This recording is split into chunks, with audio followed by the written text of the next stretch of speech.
அனைவருக்கும் வணக்கம். நம்ம eCommerce சேனலில் கடந்த ஆகஸ்ட் 15 அன்னைக்கு ஒரு பெய்ட் கோர்ஸ் லான்ச் பண்ணியிருந்தோம். ஒரு 95% பாசிட்டிவ் கமெண்ட், ஒரு 5% பார்த்தீங்கன்னா நெகட்டிவ் கமெண்ட். இந்த நெகட்டிவ் கமெண்ட் பண்ணவங்க எல்லாமே காமனாக சொல்லியிருந்த ஒரே ஒரு விஷயம் என்ன அப்படின்னு பார்த்தீங்கன்னா, உங்கள் சேனலில் வந்து எல்லாமே ஃப்ரீன்னு தான் சொல்லியிருந்தீங்க, ஆனால் இப்போ வந்து நீங்கள் எல்லாத்துக்கும் காசு கேட்குறீங்க, கோர்ஸை விற்க ஆரம்பிச்சிட்டிங்க, கோர்ஸுக்கு மார்க்கெட்டிங் பண்ண ஆரம்பிச்சிட்டிங்க, உங்கள் சேனலை வந்து நாங்கள் ஃபாலோ பண்ணணும் அவசியம் இல்லை, நாங்கள் வந்து உங்கள் சேனலை அன்சப்ஸ்கிரைப் பண்ணிட்டு போயிடுவோம், வேறு சேனலில் வந்து எங்களுக்கு நிறைய இன்ஃபர்மேஷன் கிடைக்குது, நாங்கள் அதையே ஃபாலோ பண்ணிக்கிறோம், உங்கள்கிட்டலாம் காசு கொடுத்து கற்றுக்கணும்லாம் அவசியம் இல்லை அப்படிங்கிற மாதிரி தான் அந்த நெகட்டிவ் கமெண்ட்ஸ்லாம் இருக்குது. இதில் பார்த்தீங்கன்னா என்ன, இதுக்கு என்னுடைய ரிப்ளை என்ன அப்படின்னு பார்த்தீங்கன்னா, கவர்மெண்ட் ஸ்கூலில் வந்து நீங்கள் போய் சேர்ந்தீங்க அப்படின்னு வச்சுக்கோங்களேன், எல்லாமே உங்களுக்கு ஃப்ரீ தாங்க. அங்கே எதுவுமே உங்களுக்கு காசு எதுக்கும் கேட்க மாட்டாங்க, யாருமே காசு கேட்க மாட்டாங்க. புக்கிலேருந்து யூனிஃபார்ம் வந்து எல்லாமே ஃப்ரீ தான், சரிங்களா? கிளாஸ் எடுக்கிற ஸ்டாஃபும் யாரும் உங்கள்கிட்ட காசு கேட்க போகிறதில்ல. ஆனால் ஈவினிங் 5 மணிக்கு மேலே பார்த்தீங்கன்னா அதே ஸ்டாஃபு டியூஷன் சென்டர் வச்சுருப்பாரு, அங்கே போய் கிளாஸ் எடுப்பார். அங்கே போய் நீங்கள் உட்காந்துக்கிட்டு எனக்கு வந்து ஃப்ரீயாக பண்ணி கொடுங்க, ஸ்கூலில் ஃப்ரீயாக தானே கிளாஸ் எடுக்கிறீங்க, இங்கேயும் ஃப்ரீயாக கிளாஸ் எடுங்க அப்படின்னு போய் சொல்ல முடியுங்களா? அதே மாதிரி கிளாஸில் 70 பசங்க இருப்பாங்க, 70 பேரும் டியூஷன் போக போகிறாங்களா? யார் டியூஷன் போவாங்க? 2 டைப்பான ஆளுங்க தான் டியூஷன் போவாங்க. ஒன்று, நான் ஃபெயில் ஆகிடுவேன் அப்படின்னு பயப்படுறவங்க தான் டியூஷன் போவாங்க. இன்னொன்று, நான் வந்து 90 மார்க் வாங்கிடுவேன், இன்னும் ஒரு 10 மார்க் நான் வாங்கி நான் 100க்கு 100 மார்க் எனக்கு வேணும் அப்படின்னு நினைக்கிறவங்க டியூஷன் போவாங்க. இந்த கேட்டகரியில் 2 கேட்டகரியில் வர்றவங்க கிளாஸில் எத்தனை பேர் இருப்பாங்க? ஒரு 20 பேர் இருப்பாங்க, சரிங்களா? அந்த 20 பேர் தான் டியூஷன் போக போகிறாங்க. அந்த டியூஷன் எடுக்கக்கூடிய ஸ்டாஃப் பார்த்தீங்கன்னா எக்ஸ்ட்ரா டைம் ஸ்பெண்ட் பண்ணுறாரு, எக்ஸ்ட்ரா அவருடைய நாலேஜை ஷேர் பண்ணுறாரு. அந்த நாலேஜ் வந்து இவங்களுக்கு தேவைப்படுது, சரிங்களா? அதுக்கு ஒரு காசை கொடுத்து இவங்க போக வந்து விருப்பப்படுறாங்க, அவங்க போகிறாங்க. இப்போ மீதி இருக்க 50 பசங்க பார்த்தீங்கன்னா, எனக்கு கிளாஸில் எடுக்கிறதே போதும், நான் இதை வச்சே படிச்சுக்குவேன், எனக்கு கொடுத்துருக்க புக்கே போதும், இதை வச்சே நான் படிச்சுக்குவேன் அப்படின்னு சொல்கிறவங்கள போயிட்டு வலுக்கட்டாயமாக இழுத்து கொண்டு போய் டியூஷனில் உட்கார வச்சு டியூஷன் ஃபீஸ் கொடுங்க அப்படின்னு சொல்லி நம்ம கேட்க முடியாது, சரிங்களா? அதே மாதிரி இந்த 50 பேரும் போயிட்டு நீங்கள் வந்து ஸ்கூலில் வந்து ஃப்ரீயாக தான் நடத்துகிறீங்க, டியூஷன்லையும் ஃப்ரீயாக தான் நடத்தணும், அப்படி இல்லைன்னா டியூஷனே நடத்தக்கூடாது அப்படின்னு போய் சொல்லவும் முடியாது, புரியுதுங்களா? ஸோ அவர் அடிஷ்னலாக எஃபர்ட் போடுறாரு, அது சில பேருக்கு தேவைப்படுது, அவங்க போயிட்டு காசு கொடுத்து டியூஷனில் படிக்கிறாங்க. தேவைப்படாதவங்க டியூஷன் போக போகிறதில்ல, சரிங்களா?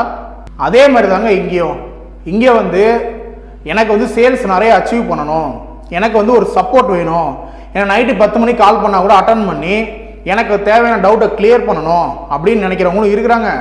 அதே மாதிரி எனக்கு இகாமர்ஸ்லாம் என்னன்னே தெரியாது, எனக்கு வந்து சேல் பண்ணணும்னு இன்ட்ரெஸ்ட் இருக்குது, ஆனால் பிஸ்னஸ் பற்றி எதுவுமே தெரியாது, பேசிக்கே எனக்கு எதுவுமே தெரியாது அப்படிங்கிறவங்களும் இருக்கிறாங்க, சரிங்களா? அவங்களுக்கு எல்லாத்துக்குமே இந்த கோர்ஸு கட்டாயமாக யூஸ்ஃபுல்லாக ஒரு எக்கனாமிக்கலாக தான் தெரியும், சரிங்களா? ஆனால் எனக்கு எதுவுமே தேவையில்ல, நான் யூடியூப்பில் போடுற ஒரு வீடியோவை வச்சே நான் வந்து பிஸ்னஸ் பண்ணிடுவேன், ஒரு ரூபா கூட நான் செலவு பண்ண மாட்டேன், நான் வந்து செலவே பண்ணாமல் நான் பெருசாக வந்து பிஸ்னஸை சாதிச்சிருவேன் அப்படிங்கிறவங்களுக்கு இந்த கோர்ஸ் வந்து தப்பாக தான் தெரியும், சரிங்களா? நெகட்டிவ் கமெண்ட் பண்ணவங்க பார்த்தீங்கன்னா 5 பேர் பண்ணியிருக்கிறாங்க, கோர்ஸ் வாங்கினவங்க பார்த்தீங்கன்னா 20 பேர் இருக்காங்க. இப்போ உங்களுக்கு புரிஞ்சிருக்கும் அந்த கோர்ஸ் யாருக்கானது அப்படின்னா அந்த 20 பேர்த்துக்கானது, அந்த 5 பேர்த்துக்கானது இந்த கோர்ஸ் கிடையாது, புரியுதுங்களா? ஸோ ஒரு பெரிய லெவலில் நான் வந்து அச்சீவ் பண்ணணும், எனக்கு ஒரு சப்போர்ட் வேணும் அப்படின்னு நினைக்கிறவங்க, காசு கொடுத்து சில விஷயங்களை தெரிஞ்சுக்கணும் அப்படின்னு நினைக்கிறவங்க இருக்கிறாங்க. அவங்களுக்காக தான் நான் இந்த கோர்ஸ் வந்து லான்ச் பண்ணியிருக்கேன், சரிங்களா? நான் யூடியூப்ல இருக்கிறதே போதும், எனக்கு வேற எதுவுமே தேவையில்ல, நான் ஃப்ரீயாகவே எல்லாத்தையும் கற்றுக்குவேன் அப்படின்னு நினைக்கிறவங்க இந்த கோர்ஸ் வந்து நீங்கள் வாங்கணும்னு அவசியம் இல்லை. அதே மாதிரி எந்த ஒரு இடத்துலையுமே நான் கோர்ஸை வாங்குங்கன்னு யாரையுமே நான் கம்பல் பண்ணவே இல்லை, சரிங்களா? இது சில பேர்த்துக்கு தேவைப்படுது, தேவைப்படுறவங்களுக்காக நான் இந்த கோர்ஸை லான்ச் பண்ணியிருக்கேன். அது எப்படின்னா டியூஷன் மாதிரி, சரிங்களா? யூடியூப்புங்கிறது ஸ்கூல் மாதிரி, ஸ்கூலில் வந்து நான் என்ன சொல்லிக் கொடுக்குறனோ எல்லாத்தையுமே ஃப்ரீயாக தான் சொல்லிக் கொடுப்பேன். அதே மாதிரி ஸ்கூலில் சொல்லிக் கொடுக்குறது பார்த்தீங்கன்னா கண்டினியூட்டி இருக்காது. இப்போ நான் வந்து நில் ஃபைலிங்க்கு ஒரு வீடியோ போட்டிருக்கேன், அடுத்து வந்து ஜிஎஸ் ரிட்டர்ன் ஃபைலிங்க்கு நான் என்ன வீடியோ போடல, சரிங்களா? அந்த வீடியோக்காக எக்ஸ்பெக்ட் பண்ணி உட்காந்துருக்கவங்க நிறைய பேர் இருக்கிறாங்க, இன்னமும் கேட்டுட்டு தான் இருக்கிறாங்க எங்கே அந்த வீடியோ அப்படின்ட்டு. ஸோ இந்த மாதிரி நல்லா எக்ஸ்பெக்ட் பண்ணி உட்காந்துலாம் இருக்க முடியாது. நான் ஒரு மாதத்துல எல்லாத்தையுமே நான் கற்றுக்கணும் அப்படின்னு நினைக்கிறவங்களும் இருக்காங்க, நான் காசு ஸ்பெண்ட் பண்ணுறேன் அப்படின்னு நினைக்கிறவங்களும் இருக்காங்க, சரிங்களா? அவங்களுக்கானது தான் இந்த கோர்ஸு. இப்போ அந்த கோர்ஸை வாங்கி பார்த்தவங்க ஈஸியாக ரிட்டர்ன் ஃபைல் பண்ணுறாங்க, சரிங்களா? இது வந்து இகாமர்ஸ் சம்மந்தப்பட்ட விஷயம். நான் வந்து இகாமர்ஸ் தான் பண்ணிட்டு இருக்கேன். ஏன் நான் வந்து ஜிஎஸ்டி வந்து நான் இதுக்குள்ளே இன்க்ளூட் பண்ணணும், ஜிஎஸ்டியோடைய ரிட்டர்ன் ஃபைலிங்கை நான் ஏன் இதுக்குள்ளே சேர்த்தணும், ஏன் சேர்த்துறேன் அப்படின்னா ஒரு கம்ப்ளீட் பேக்கேஜ் நீங்கள் ஒரு 1500 கொடுத்து நீங்கள் வாங்குறீங்க அப்படின்னா அதுக்குள்ளேயே ஜிஎஸ்டியும் வந்துருச்சுன்னு வச்சுக்கோங்களேன். வெளியே நீங்கள் வந்து ஆடிட்டர்கிட்ட கொடுக்க வேண்டிய 2000 ரூபாய் இதில் மிச்சப்படுது. மாதம் மாதம் 3000 ரூபாய் 4000 ரூபாய் 5000 ரூபாய் கொடுத்து ரிட்டர்ன் ஃபைல் பண்ணுறாங்க பார்த்தீங்களா, அவங்களுக்கு இந்த கோர்ஸ் கண்டிப்பாக ஒர்த்தபுளான கோர்ஸாக இருக்கும். நான் வீட்டிலே உட்காந்து நானே ஜிஎஸ்டி ஃபைல் பண்ணிக்குவேன் அப்படிங்கிறவங்களுக்கு இந்த கோர்ஸ் வந்து கண்டிப்பாக வந்து ஒரு காசு பிடுங்குற விஷயமா தான் தெரியும். சரிங்களா? அதனால் நான் ஃபைனலாக என்ன சொல்ல வரேன் அப்படின்னா, இந்த அடிஷ்னலாக பெய்ட் சர்வீஸ் அப்படிங்கிறது வந்து யாருக்கு தேவை இருக்குதோ அவங்களுக்கு மட்டும்தான்.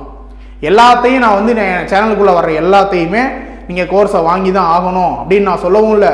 ஒரு வீடியோவை போட்டுட்டு அதை ப்ரைவேட் பண்ணி விட்டுட்டு அதில் எனக்கு வந்து நீங்கள் காசை பே பண்ணிங்கன்னா தான் உங்களுக்கு நான் வந்து இந்த லிங்க் அனுப்புவேன், அப்போ தான் நீங்கள் இந்த வீடியோவை பார்க்க முடியும் அப்படின்னு நான் சொல்லலை. சரிங்களா? யூடியூப்புங்கிறது வேறு, அந்த கோர்ஸுங்கிறது வேறு. அது நிறைய பேருக்கு தேவைப்படுது, அவங்களுக்காக தான் அந்த கோர்ஸை நான் லான்ச் பண்ணியிருக்கேன். அதே மாதிரி என்னதான் நம்ம ஜிஎஸ்டிக்கு வந்து அப்ளை பண்ணுறதுக்கு வீடியோ ஃப்ரீயாக தான் போட்டாலும் எனக்கு கால் பண்ணி ஜிஎஸ்டி நீங்கள் அப்ளை பண்ணி தருவீங்களா அப்படின்னு டெய்லி ஒரு 4 பேர் கேட்குறாங்க. சரிங்களா? நான் தான் வீடியோ வந்து யூடியூப்பில் ஃப்ரீயாகவே போட்டுட்டேன். அது 3-4 சீரீஸ் போட்டிருக்கேன், எப்படி வந்து ஜிஎஸ்டி அப்ளை பண்ணணும், என்னென்ன டாக்குமெண்ட் தேவைங்கிறத இன்ச் பை இன்ச் எல்லா ப்ரொசீஜரும் போட்டுட்டேன். இருந்தாலும் வந்து என்கிட்ட கேட்க தான் செய்கிறாங்க. அதே மாதிரி ரிட்டர்ன் ஃபைலிங்கு இப்போ நிறைய பேர் என்கிட்ட வராங்க, ரிட்டர்ன் ஃபைல் பண்ணி கொடுங்க, வெளியே போனால் ஆடிட்டர் வந்து 4000 ரூபாய் கேட்குறாங்க, 3000 ரூபாய் கேட்குறாங்க, பண்ணி கொடுங்க அப்படின்லாம் சொல்கிறாங்க. ஸோ நான் இப்போ என்ன யோசிச்சு வச்சுருக்கேன் அப்படின்னா, ஃப்யூச்சரில் வந்து ஜிஎஸ்டி அப்ளை பண்ணுறது, ரிட்டர்ன் ஃபைலிங் பண்ணுறது, ட்ரேட்மார்க் அப்ளை பண்ணுறது, டிஜிட்டல் சிக்னேச்சர் பண்ணுறது, இந்த மாதிரி வந்து இகாமர்ஸ் சம்மந்தப்பட்ட சில வேலைகள் அதெல்லாத்தையும் வெளியே பார்த்தீங்கன்னா நிறைய பேர் காசு கொடுத்து அதிகமாக காசு கொடுத்து பண்ணிட்டு இருக்காங்க. இப்போ ட்ரேட்மார்க் எடுக்கிறது அப்படின்னா வெளியே போனால் 10,000 ரூபாய் எடுத்துறாங்க. அதே மாதிரி ரிட்டர்ன் ஃபைல் பண்ணுறது பார்த்தீங்கன்னா நம்மளுடைய இன்வாய்ஸோடைய அமௌண்ட்டு, இன்வாய்ஸோடைய நம்பர்ஸ்க்கு ஏற்ற மாதிரி மினிமம் 1500 ரூபாய்க்கு கீழே யாருமே வந்து ரிட்டர்ன் ஃபைலிங்கே பண்ணுறது கிடையாது, அதுக்கு மேலே தான் பண்ணுறாங்க. ஸோ இந்த மாதிரி வெளியே வந்து நிறைய பணம் வாங்கிட்டு பண்ணி கொடுக்குற விஷயத்த நாம் வந்து ஒரு கம்மியான ப்ரைஸில் பண்ணி கொடுக்கலாம் அப்படிங்கிற மாதிரி ஒரு ஐடியா நான் வச்சுருக்கேன். அப்படி பண்ணும்போது நான் என்ன பண்ண முடியும், ஒரு ஆளால் பண்ண முடியாது, கட்டாயமாக இதுக்குன்னு ஒரு ஆளை வச்சு தான் நம்ம என்ன பண்ண முடியும்னா பண்ண முடியும். அப்போது நீங்கள் அந்த மாதிரி ஒரு சர்வீஸ் நான் கொண்டு வரும்போதும் நீங்கள் வந்து எல்லாமே ஃப்ரீன்னு தானே சொன்னேன், ஜிஎஸ்டி ஃபைலிங்கும் ஃப்ரீயாக பண்ணி கொடு, ஜிஎஸ்டி அப்ளிகேஷனும் ஃப்ரீயாக பண்ணி கொடு, ட்ரேட்மார்க்கும் ஃப்ரீயாக பண்ணி கொடு அப்படின்னு உங்களால் கேட்க முடியாது இல்லைங்களா? வெளியே வந்து 1500 ரூபாய்க்கு ஜிஎஸ்டி எடுத்துறாங்க அப்படின்னா நான் 1000 ரூபாய்க்கு எடுத்துருவேன். வெளியே 2000 ரூபாய்க்கு ஃபைல் பண்ணி தராங்க ரிட்டர்ன்னா நான் ஒரு 1000 ரூபாய்க்கு பண்ணித்தர முடியும். அதுக்காக ஃப்ரீயாக பண்ணித்தர முடியாது இல்லைங்களா எல்லாத்துக்குமே. அதே மாதிரி ட்ரேட்மார்க்கு கவர்மெண்ட் கட்ட வேண்டியதே 4500 ரூபா கட்டணும். அப்படி இருக்கும்போது ட்ரேட்மார்க் நீ ஃப்ரீயாக எடுத்து கொடுக்க வேண்டியதானே அப்படிங்கிற மாதிரி நீங்கள் கேட்டிங்க அப்படின்னா அதுக்கு எப்படி என்னால் ஆன்சர் பண்ண முடியும், எப்படி பண்ணித்தர முடியும்? ஸோ இந்த செலவெல்லாம் என்ன பண்ணலாம் அப்படின்னா பாதியாக குறைக்கலாம். இப்போ ஜிஎஸ்டிக்கு கொடுக்கக்கூடிய காசை அங்கே 2000னா இங்கே 1000 ரூபாய், அங்கே 3000னா இங்கே 1500 பாதியாக குறைக்க தான் முடியுமே தவிர எல்லாம் ஃபுல் ஃப்ரீயாக வந்து என்ன பண்ண முடியாதுன்னா பண்ண முடியாது. ஸோ நான் இந்த மாதிரி ஜிஎஸ்டி ட்ரேட்மார்க் சம்மந்தமாக நான் ஃப்யூச்சரில் ஏதாவது லான்ச் பண்ணாலும் அது யாருக்கு அப்படின்னா என்னால் வெளியே வந்து 3000 ரூபா கொடுத்து பண்ண முடியல, நீங்கள் 1500 ரூபா பண்ணி தரீங்க அப்படின்னு சொல்கிறவங்களுக்கு தான் அந்த பெய்ட் சர்வீஸ் எல்லாமே. நல்லா புரிஞ்சுக்கோங்க. நான் ஆன்லைனை பார்த்தே ஃப்ரீயாகவே பண்ணிடுவேன் அப்படிங்கிறவங்களும் கிடையாது. ஏன்னா ஜிஎஸ்டி பார்த்தீங்கன்னா அப்ளை பண்ணுறதுக்கு நானே வீடியோ ஃப்ரீயாக போட்டுட்டேன். அப்படி இருக்கும்போது அந்த வீடியோவை பார்த்து நீங்களே பண்ணிக்கிறதா இருந்தால் நோ ப்ராப்ளம். ஆனால் என்கிட்ட வந்து நீங்கள் பண்ணி கொடுங்க அப்படிங்கும்போது நான் எப்படி உங்களுக்கு ஃப்ரீயாக பண்ணி கொடுக்க முடியும்? சரிங்களா? ஸோ நல்லா புரிஞ்சுக்கோங்க. இந்த மாதிரி பெய்ட் சர்வீஸ் எல்லாமே யார் யாருக்கு தேவைப்படுதோ அவங்க யூஸ் பண்ணிக்கோங்க. தேவைப்படாதவங்க நீங்கள் யூடியூப்பை ஃபாலோ பண்ணி ஃப்ரீயாகவே பண்ணிக்க முடியும்னா தாராளமாக நீங்கள் பண்ணிக்கோங்க. சரிங்களா? ஆனால் இங்கே கமெண்ட்டில் போயிட்டு நீங்கள் என்ன பண்ணுறீங்க அப்படின்னா அதை லான்ச் பண்ணதே தப்பு, கோர்ஸ் லான்ச் பண்ணதே தப்பு, காசு கேட்குற கோர்ஸ் லான்ச் பண்ணதே தப்பு அப்படிங்கிற மாதிரி தான் எல்லாருமே சொல்கிறீங்க. ஸோ அந்த மாதிரி வந்து சொன்னீங்கன்னா என்ன ஆகும் அப்படின்னா இந்த சர்வீஸை யூஸ் பண்ணலாம் அப்படின்னு நினைக்கிறவங்களுக்கும் அது ஒரு டிசப்பாயிண்டடாக ஆயிடுது. அதனால் அந்த மாதிரி வந்து யாரும் தயவு செஞ்சு சொல்ல வேண்டாம். அதே மாதிரி இந்த கோர்ஸை பர்ச்சேஸ் பண்ணவங்களுக்கு கண்டிப்பாக அதோடைய வேல்யூ தெரியும். அவங்க வந்து கீழே இந்த வீடியோ கீழே தயவு செஞ்சு வந்து கமெண்ட் பண்ணுங்கள், இந்த கோர்ஸ் வந்து யூஸ்ஃபுல்லாக இருக்கா இல்லையா, அந்த 1500 ரூபாய்க்கு இந்த ஒர்த்தா இல்லையா, இதில் என்னெல்லாம் உங்களுக்கு கிடைக்குது, ஜிஎஸ்டி ஃபைலிங்லாம் தெளிவாக இருக்கா இல்லையா அப்படிங்கிறதே நீங்கள் கமெண்ட்டில் வந்து சொல்லுங்கள். அப்போ தான் மற்றவங்களுக்கும் இது தெரியும். இந்த கோர்ஸுக்கு முன்னாடியே பார்த்தீங்கன்னா அந்த ஒர்க் ஷாப் கண்டக்ட் பண்ணலாம் அப்படிங்கிற ஒரு பிளானில் இருந்தேன். ஆனால் அதுக்கு முன்னாடியே வந்து நான் கோர்ஸை வந்து லான்ச் பண்ணிட்டேன். இப்போ கோர்ஸ் லான்ச் பண்ணதுக்கப்புறம் தான் எனக்கு ஒரு விஷயமே தெரிய வருது. இப்போது ஃப்ரீ ஒர்க் ஷாப் அப்படின்னு பேருங்க. சரிங்களா? ஃப்ரீ ஒர்க் ஷாப்னா என்னது? என்னுடைய நாலேஜை நான் வந்து ஃப்ரீயாக ஷேர் பண்ணுறேன். சரிங்களா? ஆனால் ஒரு ஒர்க் ஷாப்பு எங்கே நடத்த முடியும் நீங்கள் சொல்லுங்கள்? கோயிலில் நடத்த முடியுமா, இல்லை ரோட்டோரமாக நடத்த முடியுமா, இல்லை வீட்டு மொட்டை மாடியில் நடத்த முடியுமா? எங்கே நடத்த முடியும்? ஒர்க் ஷாப்புன்னு ஒன்று நம்ம வைக்கணும்னா கட்டாயமாக ஒரு ஹாலில் தான் வைக்கணும். சரிங்களா? ஒரு சின்ன பார்ட்டி ஹால்லையோ இல்லை ஒரு மண்டபத்துலேயோ எங்கேயோ ஒரு இடத்துல வைக்கணும். அந்த ஹாலுக்கு ஒரு ரெண்ட் கண்டிப்பாக பே பண்ணியே ஆகணும். ப்ளஸ் வந்து ஒரு நாள் ஃபுல்லாக யூஸ் பண்ண போகிறோன்னா அதுக்கான கரண்ட் பில் கட்டணும். மூணாவது ஆடியோ செட்டப்பு, ப்ரொஜெக்டர்லாம் வாடகைக்கு எடுக்கணும். அடுத்து டீ ஸ்நாக்ஸ் கொடுக்கணும், மதியம் லஞ்ச் ப்ரொவைட் பண்ணணும். இது இல்லாமல் இன்னும் அடிஷ்னலாக ஏதாவது சில எக்ஸ்பென்சஸ் இருக்கும். சரிங்களா? இது எல்லாத்தையும் சேர்த்து கால்குலேட் பண்ணால் ஒரு 20,000 ரூபாய் கிட்ட வருது. ஒரு மீட்டப்பு, ஒரு ஒர்க் ஷாப்பு அப்படிங்கிறத ஒன்று நம்ம கண்டக்ட் பண்ணோம் அப்படின்னா 20,000 ரூபாய் அதுக்கு எக்ஸ்பென்ஸ் ஆகுது. சரிங்களா? இப்போ நான் சொல்கிறேன் ஃப்ரீ ஒர்க் ஷாப்புன்னு நான் சொல்கிறேன்.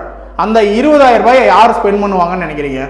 அந்த 20,000 ரூபாயை நானே ஸ்பெண்ட் பண்ணி உங்களுக்கு வந்து ஒர்க் ஷாப் நடத்தினேன் அப்படின்னு வச்சுக்கோங்களேன், அதுதான் ஃப்ரீ ஒர்க் ஷாப்பு அப்படின்னு நீங்களாம் நினைக்கிறீங்க. அது கிடையாது. அந்த எக்ஸ்பென்சஸை யார் கொடுப்பாங்க?